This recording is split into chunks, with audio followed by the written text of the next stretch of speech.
बच्चों को communist party का मानसिक गुलाम बनाने की कोशिशों के बाद अब चीन की सरकार उन्हें अंग्रेजी से भी महरूम करना चाहती है।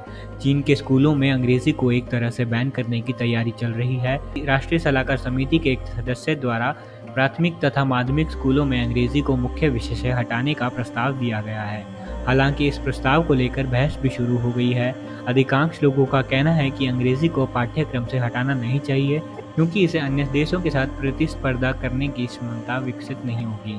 चीन में सरकार के समर्थन से स्कूलों और कॉलेजों में 2001 से अंग्रेजी पढ़ाना अनिवार्य कर दिया गया है। इस वजह से मंदारिन भाषी देश में अंग्रेजी को महत्व काफ़ी बढ़ गया है और यही अब कम्युनिस्ट सरकार को पसंद नहीं आ रहा है। चीनी लोक राजनीतिक सलाहकार सम्मेलन के राष्ट्रीय समिति ने अपने प्रस्ताव में कहा कि अंग्रेजी को चीनी और गणित जैसे विषयों की तरह मुख्य विषय के रूप में नहीं पढ़ाना चाहिए। इसके बजाय शारीरिक शिक्षा तथा संगीत कला जैसे विषयों में छात्रों को कौशल बढ़ाने पर ध्यान केंद्रित करना चाहिए।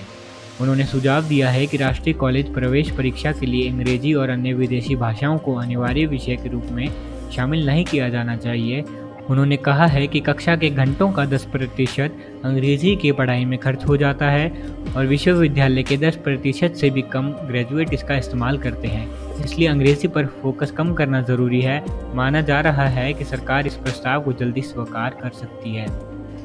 उन्होंने अंग्रेजी के महत्व को कमतर आंकते हुए कहा है कि आजकल अनुवाद के लिए स्मार्ट मशीनों का इस्तेमाल किया जा रहा है, जो कठिन अनुवाद भी कर देती है और कृत्रिम बुद्धिमत्ता के दौर में अनुवादक ऐसे 10 पेशों में शामिल है जो भविष्य में सबसे पहले समाप्त हो जाएंगे। शू के प्रस्ताव पर सोशल मीडिया में बहस तेज हो गई है और चीन की माइक्रो ब्लॉगिंग वेबसाइट पर लोग प्रस्ताव को लेकर बहस कर रहे हैं। अधिकांश लोगों का यही कहना है कि अंग्रेजी को पाठ्यक्रम से हटाना नहीं चाहिए।